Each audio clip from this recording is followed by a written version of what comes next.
Assalamualaikum warahmatullahi wabarakatuh. Pada pertemuan kali ini dalam mata kuliah Statistika dan Probabilitas, kami akan membahas tentang penyajian data. Sebelumnya, perkenalkan dulu, kami dari kelompok 2 yang beranggotakan Jasmine Lala Ima Syakina, Muhammad Ridoni, Rahmi Izzati, dan Rizka Fauziah. Selamat menyaksikan.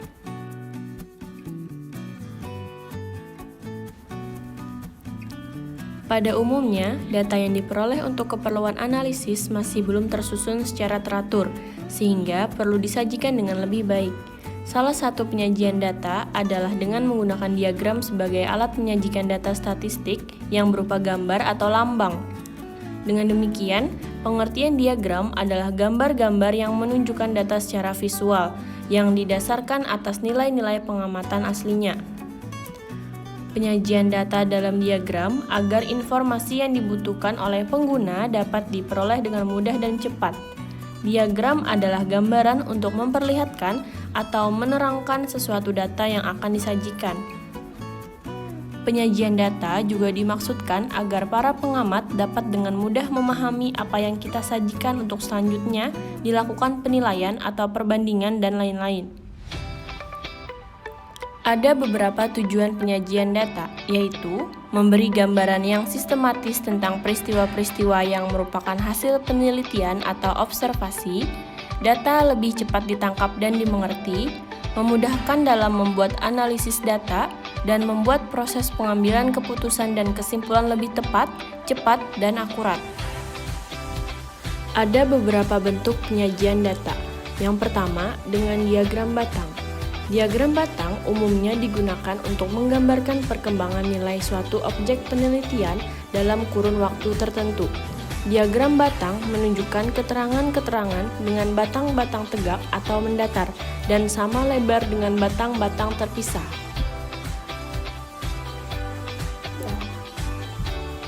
Begini tampilan untuk diagram batang.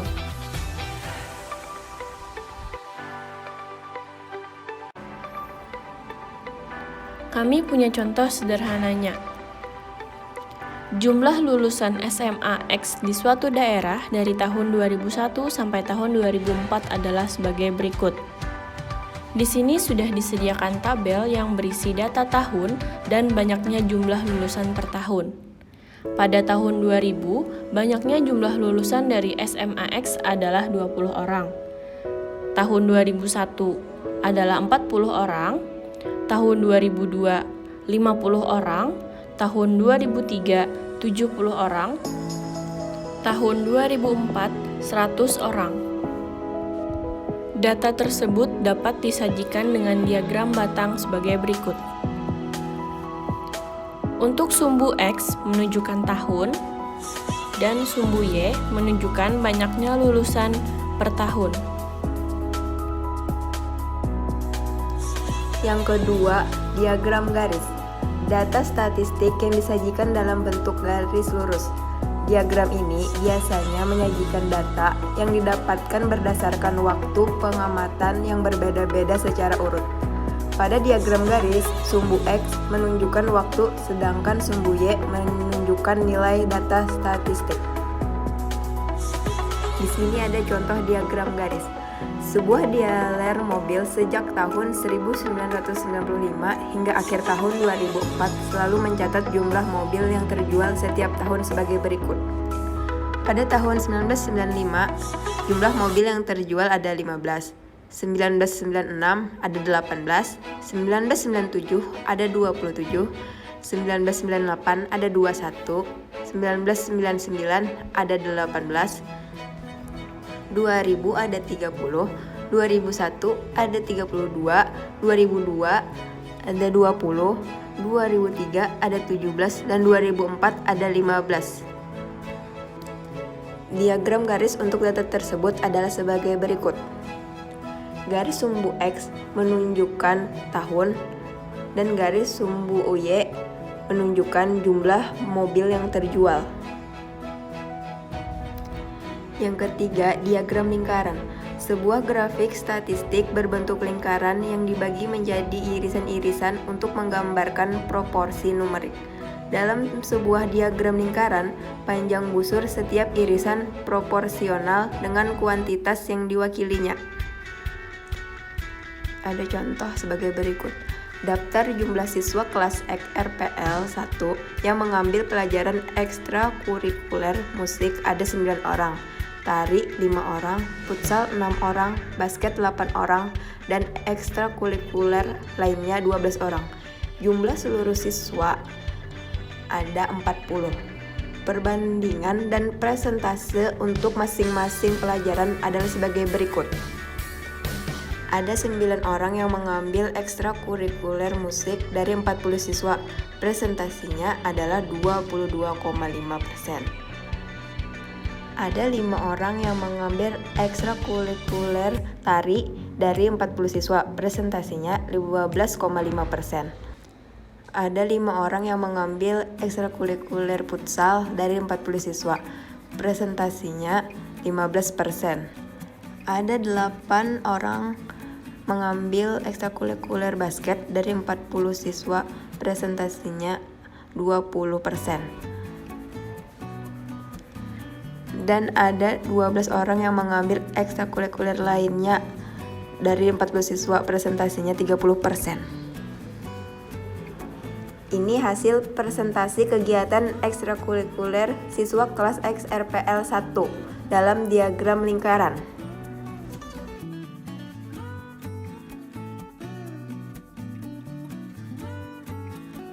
Diagram batang daun dapat diajukan sebagai contoh penyebaran data. Di dalam diagram batang daun, data yang telah terkumpul diurutkan terlebih dahulu dari data ukuran terkecil sampai data dengan ukuran yang terbesar. Diagram ini terdiri dari 2 bagian, diantaranya yaitu batang dan daun. Pada bagian batang memuat angka puluhan, serta bagian daun memuat angka satuan. Buatlah diagram batang daun dari data berikut. Angka yang terdapat di layar. Jika disajikan dalam diagram batang daun, maka hasilnya sebagai berikut.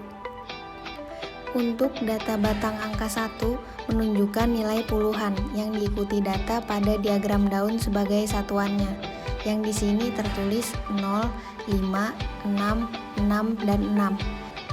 Karena data di awal tadi tertulis 10, 15, 16, dan 16 yang dimulai dari puluhan berangka 1. Begitu juga untuk angka seterusnya. Selanjutnya penyajian data menggunakan histogram.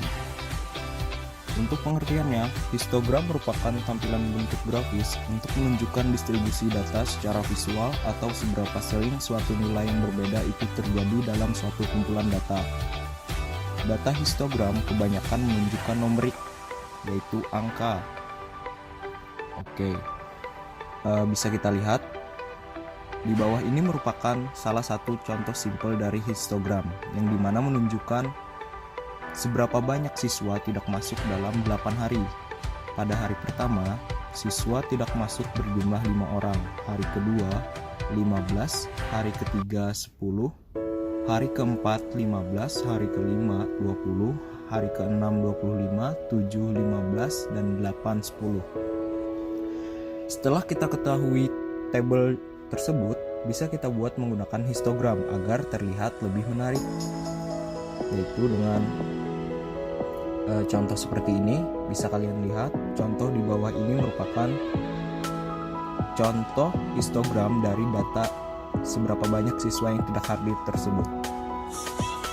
Bisa kita lihat untuk hari pertama berjumlah 5 orang, hari kedua berjumlah 15, hari ketiga berjumlah 10, hari keempat berjumlah 15, hari kelima berjumlah 20, hari ke-6 berjumlah 25, hari ke-7 berjumlah 15, dan hari ke-8 berjumlah 8. Nah, untuk tabel di sebelah kiri itu disebut frekuensi garis di sebelah kiri, sedangkan di sebelah kanan itu menunjukkan hari.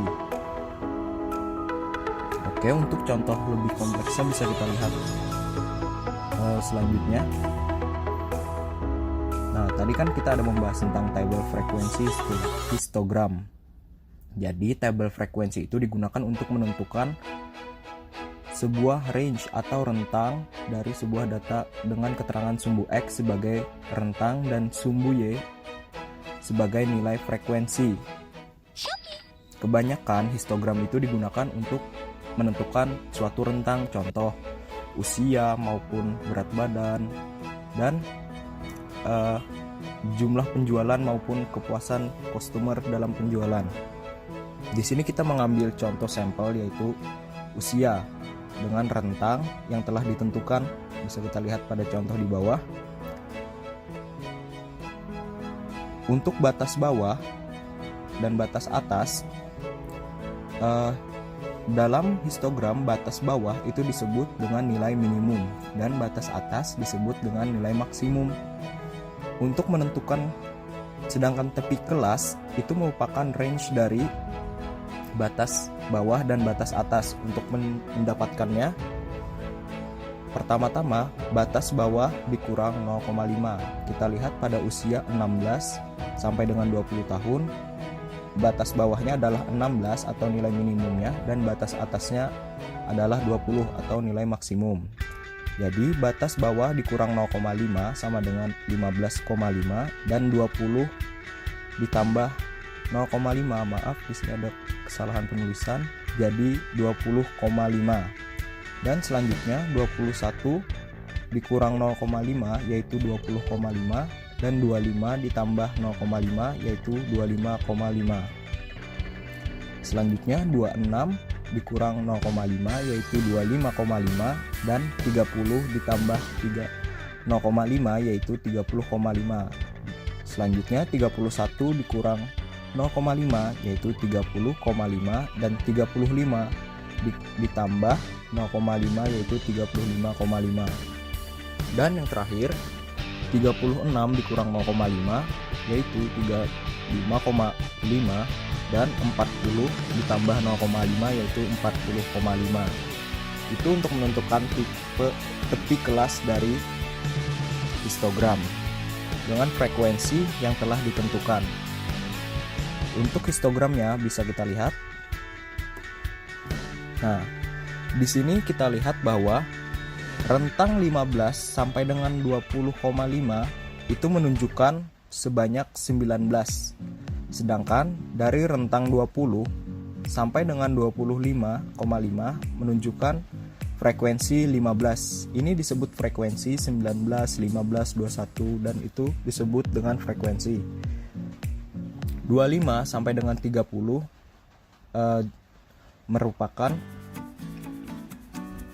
berjumlah 21 frekuensi, sedangkan 30,5 sampai dengan 35 berjumlah 16 frekuensi, dan 35,5 sampai dengan 40,5 berjumlah 9 frekuensi.